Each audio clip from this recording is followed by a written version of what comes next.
This is Tank's Vlog, August 24th, 2018, wrapping up the day in sports.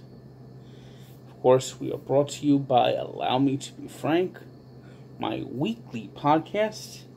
This week we did a college football preview with Jeff Nadu and a bonus episode about the start of my weight loss journey. So click on iTunes and SoundCloud and see what we can do. Listen to it, help support us, build it up.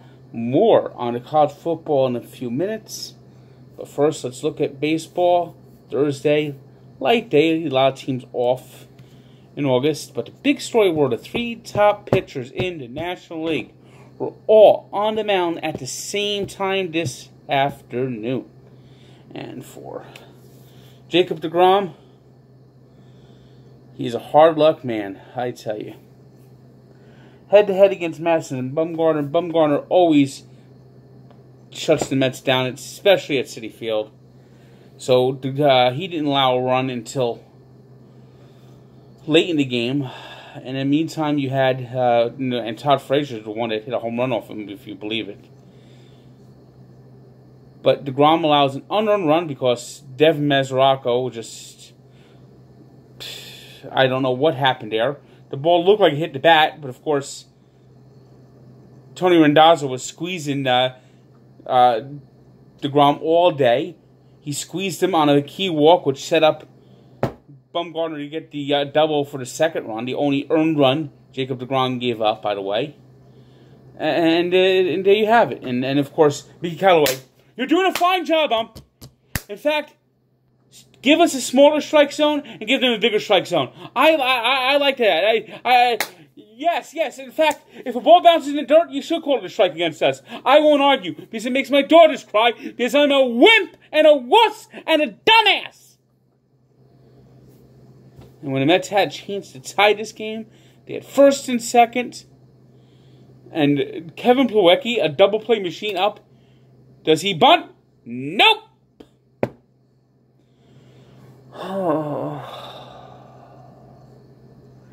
And then Evan Longoria hits a home run, and that's all she wrote.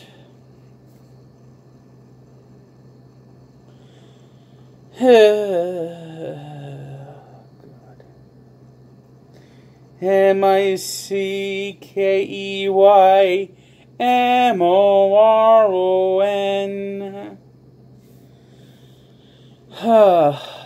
Meanwhile, the two other pitchers who are battling for the Cy Young met head-to-head with Aaron Nola and Max Scherzer putting up zeros for the first 6 innings. Finally, Scherzer was the one that blinked, giving up a 2-run homer to Odubel Herrera, and Aaron Nola just mowed down the Nationals the rest of the way. I mean, Aaron Nola's got the best win-loss record. deGrom's got the ERA. Scherzer's got the cachet and the strikeout. So that's going to be a very tight vote when the season ends. And I don't think it's been decided yet. I think the Cy Young will be decided in September. We're going to see who pitches the best of these three. But it's definitely these three. These three are the three for the Cy Young. It's Nola, Scherzer, and deGrom. And the win was very important for the Phillies, who had 4 straight losses. He played the role of stopper today as they beat the Nationals 2-0. Other strong pitching performances was David Price, who's been right on the money lately. And today he blanked the Indians 7-0. As the Red Sox got back to 51 games over 500, first team to 90 wins, and nobody else has 80. What can you say? What else can you say about the Red Sox? You know, they've just had an incredible season, and the only thing that matters now is October for them. So many teams that have won 110 or more have failed. And I think the Red Sox are definitely going to win 110. But will they join the list of teams that win 110 and then could boast they're the champions? Or they win to be one of those teams that win 110 and people go, they burnt it all out in the regular season.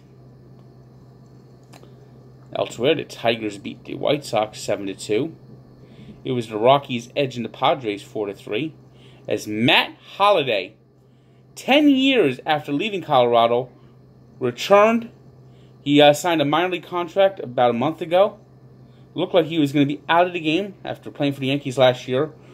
And all of a sudden he comes back with the team he started with. And of course, remember he had that big run in that one-game playoff against San Diego and was basically helped carry the Rockies to the 2007 World Series. So Matt Holliday back in Colorado as the Rockies beat the Padres 4-3.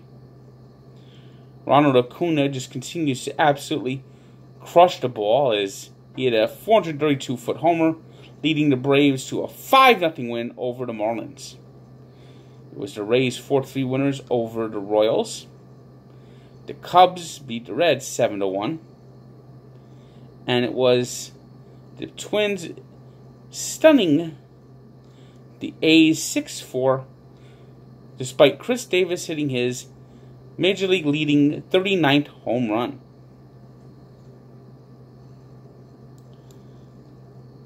Friday, there are a few college football games this week, like Mountain West games of teams that nobody's actually going to go, ooh. Maybe it's a little taste, a little dab on your tongue. It's games that nobody's really going to be interested in, but next week starts the whole shebang. And I have my college football preview. It is up. It is live. It is on sportsencyclopedia.com. You can click the link below. And, of course, I did my podcast preview with Jeff Nadeau. Listen to that and read my preview. Compare and contrast. Jeff thinks Clemson's going to win. I think Clemson and Alabama will play in the national championship game. And I think both teams will go into the national championship game undefeated. So check out my preview. Tell me what you think. And if it sucks at the end of the year, you can put me on freezing cold takes. I mean, I've been wrong before. I'll be wrong again. But maybe I'll get these ones right. So look at my picks. Maybe tweet at me what picks you want to make. You know where my Twitter page is. And but click the link below. Look at my college football preview. Listen to Allow Me to Be Frank's college football preview. What else are you going to do on a Friday? Today's 3 stars are David Price, who was right on the money with 3 hits in 8 innings with 7 strikeouts. Aaron Nola, who allowed 5 hits with 9 strikeouts in 8 innings. And Sean Newcomb, who allowed 2 hits in 6 innings with 8 strikeouts for the Braves. Before, there was Mike Trout. Anaheim fans thrilled at the exploits of Tim Salmon. Today is Tim Salmon's 50th birthday. And we take a look back to 1973, when on a lark, a Cleveland Indian fan decided to go to the game and bring his bass drum. While sitting in the stands with his bass drum, fans began to clamor, and the Indians won a rare game, crushing the Texas Rangers 11-5 that day. He was actually asked to come back, and has been coming back to almost every game since. In 45 years, it's estimated he's only missed about 43 games. So check out the story of how a Cleveland baseball tradition began 45 years ago at Barstool Sports and its Sports Encyclopedia, where sports history lives. And once again, if you haven't done, check out Allow Me to Be Frank, my weight loss special, and my college football preview with Jeff Nadeau. Good day.